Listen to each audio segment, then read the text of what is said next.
您的眼界決定世界的寬度。全球的觀眾朋友，大家好，歡迎收看《寰宇全世界》，我是任明月。從兩岸的脈動，再到全球變局，今晚我們將為您層層拆解，精準剖析。先來介紹今天的節目來賓：前資深外交官介文汲介大使。明月好，各位朋友大家好。國防戰略學者廖天威廖老師。主持人好，觀眾朋友大家好。再來是雲豹政經產業研究院副社長柴煥新柴副社長。主持人好，各位觀眾朋友大家好。好，那麼我們今天的節目呢，主要會針對美伊戰爭未來最新的局勢和走向。另外呢，現在是 AI 時代，中國的 AI 正在快速的崛起，未來有沒有可能中國和美國會變成兩大強國的 AI 競爭呢？我們的節目當中呢，也加入了時事預測，接下來都會為你精彩的來分析。也請觀眾朋友先幫我們按讚、訂閱、開啟小鈴鐺，分享給你的親朋好友，也歡迎在我們的影片下方留言，和我們一起討論國家大事。好，接下來看到了這個美伊戰爭啊，現在正進入了非常危險的時刻了。我們現在看到美國對伊朗的軍事行動啊，已經進行到第13個夜晚了。那麼他們似乎從空襲戰演變成海上的封鎖戰。好，那麼這代表發生什麼事呢？就在荷姆茲海峽，一艘駛往伊朗的油輪啊，遭到了美軍的攻擊，而受困在海上。這代表說呢，美軍已經開始更強勢的來執行海上的封鎖了。那麼不只是打擊軍事目標，海上運輸啊，現在也成為了戰場上的一部分。好，那麼美軍攻擊這一艘油輪的話，有沒有可能會迫使伊朗上談判桌呢？好像也不一定哦。我們來看到美國總統川普，他的態度是相當的強硬。他說呢，如果伊朗是不願接受美方的停火條件，那麼美軍已經上膛待發了，不排除會展開規模更大的軍事行動。那麼伊朗對於這個川普的強硬態度，其實沒有退讓哦。德黑蘭還是拒絕停火，也沒有接受美方的提議，這個談判的條件，強調說呢，只要遭受攻擊，還是會採取報復的行動。好，另外呢，美國的眾議院啊，也再度的通過了限制總統擴大攻擊伊朗的決議。不過呢，參議院是沒有支持的。這也顯示說呢，美國其實內部的意見還是相當的分歧。好，我們要來請教一下介大使哦。那麼目前呢，因為川普他強調說他上膛待發了，但是他也沒有關閉這個談判的大門。那麼是不是他其實也預留了一些施壓的策略，還是說他真的已經準備好要全面開戰？我想全面開戰是他的一個施壓的方式啦。那而且什麼算是全面開戰，對不對？到目前為止都是遠距的這個轟炸的方式。那全面開戰是不是代表這個海軍也要這個海軍陸戰隊要登陸，然後對這個地面的戰爭要開打啊？那所以現在這個情況就變成就是說，雙方應該是有接觸的管道。川普自己就證實了，因為美國記者在問他的時候，他就說：你怎麼不知道？他們一直在跟我們聯繫啊，他希望我們怎麼樣能夠坐下來跟他們談啊。所以川普的意思就是說，其實溝通的管道都在，那只是說雙方的條件沒有談攏。那當然，對伊朗來講的話，基本上他是保家衛國啊。那他如果要屈服的話，他現在最主要的爭論點就是2個，一個就是核武的問題。那第一波打的時候打了那麼厲害，比現在還要厲害，當時伊朗也沒有屈服嘛。那第二個就是荷姆斯海峽的開放的問題。現在看起來，荷姆斯海峽不但沒有開放，而且呢，連美國也一起加入，在那邊攻擊在這個荷姆斯海峽的各國船隻。而且現在據這個一些外電啊有報道，當然這個需要進一步的查證，就是說胡塞組織在紅海的一端已經攻擊了2到3艘沙特的油輪了。那也就是顯示說，在1個多禮拜前，伊朗警告的說，你如果說持續攻擊的話，那我就要請我的小弟這個胡塞組織在紅海把這個曼德海峽一起把它封鎖。那不過現在伊朗隱隱約開出來條件就是說，我這個曼德海峽我只封鎖油輪，別的輪我還不封鎖。那可是問題就是說，這樣子的情況之下，第一個荷姆茲海峽全部中斷，然後這個曼德海峽又有可能被封鎖的情況之下，油價已經衝到了100塊錢一桶。那這個是相當高的一個高度啊，而且如果戰事提升的話，照過去的經驗的話，那油價繼續往上升，那這個就要考驗川普的承受能力了。而且就是說，還有就是海灣國家，還有其他因為油的被这個來源被中斷會造成影響的這些廣大的國家，他們會不會做更積極的調停，甚至施壓的動作？我覺得都有可能性。不過就川普來講的話，我覺得川普的所有取向都是以談為目的的一種打，而不是以打為目的的談。因為川普寫的書叫的The Art of the Deal 它是談判的藝術，它不是孫子兵法的 Art of the War。如果他寫的是兵法的話，那他的談是手段，打是目的。川普的做很多事的取向都是談為目的打是手段。所以現在我覺得川普的這個他的整個的所有的作為的兩個指標，就是說他是停還是往前走的指標，一個就是油價，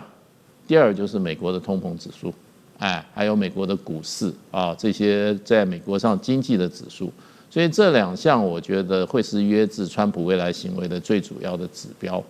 那現在情況，美軍連打了13個晚上了，那說實話也沒有造成重大傷亡啊。那我看美國公布的很多的這些攻擊的影片基本上都是軍事基地為主，大家還沒有真正擴大到民事關鍵基礎設施，也沒有攻擊主要城市。所以在這個情況之下，我覺得美國的基本上還是希望在談判桌上能夠讓這個伊朗做出更多的讓步。那對伊朗來講的話，從頭到尾就是奉陪，你打我就奉陪，你不打那我就不打，因為伊朗從來不是主動方，所以我覺得伊朗方面可以不必關鍵，最關鍵在川普本人，因為最近這個 Rubio 也特別講，他說我們這個是一個從上而下的決策制度，因為人家說你能不能去取代那個范斯，因為你很會談判，取代范斯去搞這個這個美伊的這個相關的談判。范斯他當然他不想得罪這個不是這個 Rubio 不想得罪范斯所以拒絕。可是他講法說，這個我們這個談判基本上都是看川普一個人，我們現在的決策都是從上而下，我們可以給意見，我們可以給這些分析，可是決定還是川普一個人。所以就看川普先生他這個運用槓桿創造應用槓桿他想玩到什麼程度了？那玩到他覺得吃虧的時候，這個目前的這個軍事衝突就會停止。好，我們謝謝介大使那剛剛介大使有提到說，其實所有的決策還是由總統川普來做決定的。那我們要請問一下廖老師了，如果這個荷姆茲海峽真的已經被全面封鎖，變成軍事戰地的話，那美伊兩國有沒有辦法控制這個軍事的規模，或者是說會全面轉成海上戰爭？荷姆茲海峽寬窄不一而且它的航道其實很有限。現在看起來，過去這段時間，剛剛介大使有提到其實這個封鎖，我們研究軍事戰略很多年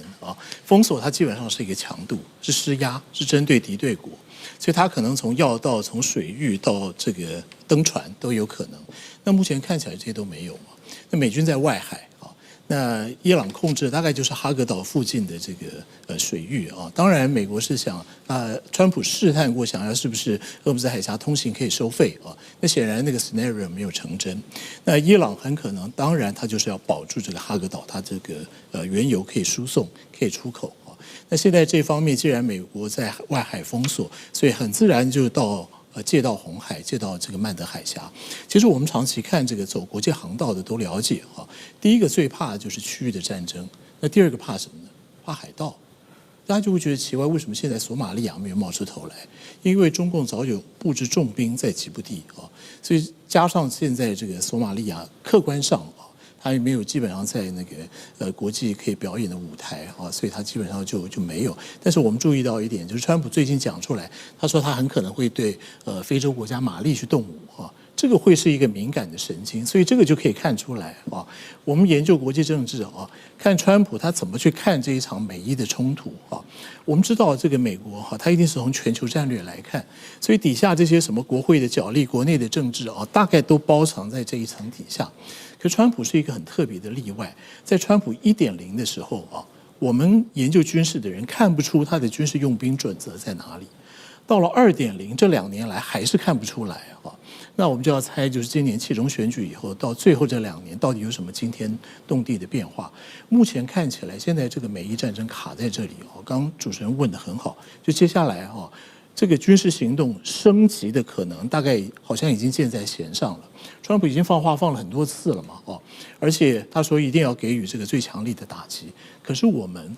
研究軍事來看，其實從去年6月的那個所謂的午夜重錘行動來看，已經是一次非常精準而且非常高效率的遠距的轟擊行動了。因為從今年2月28號啊，這個美國對伊朗啊實際上去用兵以來，在這個好幾個月的時間，美國那個8000的重兵在第一線，在波斯灣，他是沒有辦法休假回家的。所以美國現在在中東、在阿拉伯半島已經建立那個輪調的制度，這是美軍打遠距戰啊很重要的一個軍事的準則。當他這個輪調制度建立起來以後，我上去2個月，然後我輪班換下一個部隊進來啊，那很可能就是他要推進戰爭節奏的準備了。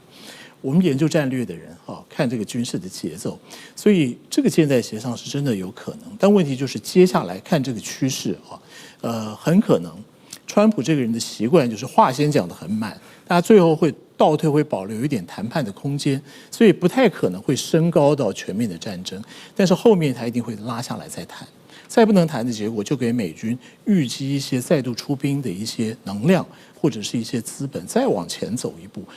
所以看起来升級是非常有可能的，而且的確也會造成相當的傷亡，但是不至於像《紐約時報》講的會有100多位美軍的人員受傷了啊，那個是預測，那個要到戰後以後才能夠估算，所以看起來這個行動的確是可能成真的。是，謝謝亮老師哦。好，那我們再來看到這個荷姆茲海峽其實就是美伊戰爭的重點了。我們先來看到這個全球大約有1/5的海運原油都是必須要經過荷姆茲海峽的。那麼一旦這個衝突升高的話呢，郵輪航行的風險也會增加，另外呢，保險費也會上升，航商就會減少通行了，那麼就足以推高全球的能源價格。好，那麼如果全球的能源供應鏈也不只會受到荷姆茲海峽的影響。另外呢，來看到現在紅海還有曼德海峽等航道，同樣都面臨了可能的最高風險哦。那麼中東戰火恐怕將不會再只是美伊兩國的軍事衝突了，而是呢，將要牽動全球能源市場還有經濟的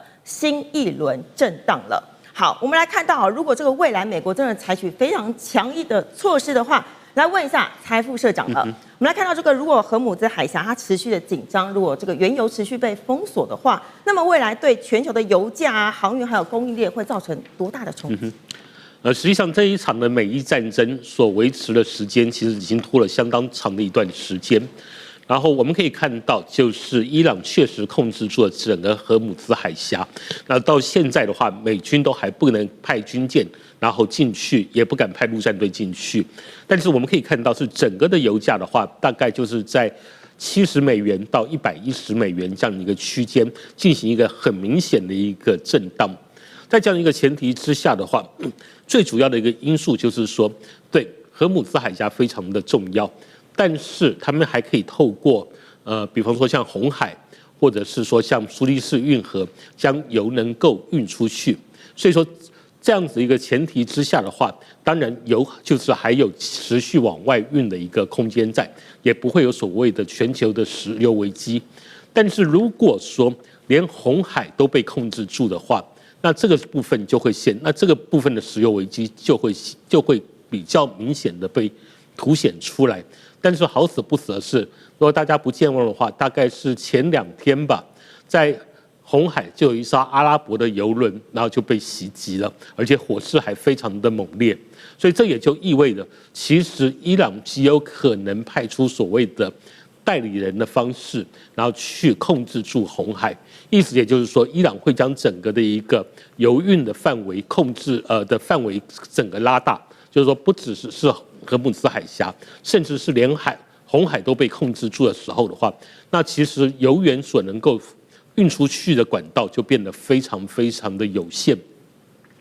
所以說目前的話，我們會覺得，如果一旦紅海真的被控制住的時候的話，那確實就會引起油價的在持續的上升。我們推估的話，整個油價應該會有可能來到$120到$140區間。但我們要想一個問題，就是第一次石油危機、第一次能源危機的時候，因為那個时候的油價的基期還是非常的低，所以說整體的油價漲了4倍左右的空間。然後第二次能源危機的时候，油價雖然是拉高了一些，但是其實整個油價的上漲應該也會是落在3倍的一個上漲的空間。然後這一次的話，實際上在美伊戰爭開始之前的時候，也因為俄烏戰爭讓油價跟能源價格持續的往上，所以說平均的價格是落在60塊錢到70塊錢美元的這樣子一個角度。如果說是這樣的一個情況，真的因為荷木茲海峽跟紅海同時被控制住的話，那麼油價就有可能會來到60到70，那是不是油價就出現了一個倍數的成長？那極有可能就會造成所謂第3次的能源危機，這個部分就會對全球的經濟造成非常嚴重的一個打擊的狀況。那如果是中國或是周邊的亞洲國家，有沒有什麼因應的方式？實際上的話，其實對於中國或者是周邊亞洲國家這部分要有領土相連接的話，那確實我們不排除，也許是採用陸運的方式，尤其是像中歐班列的方式，然後將整個利用鐵路的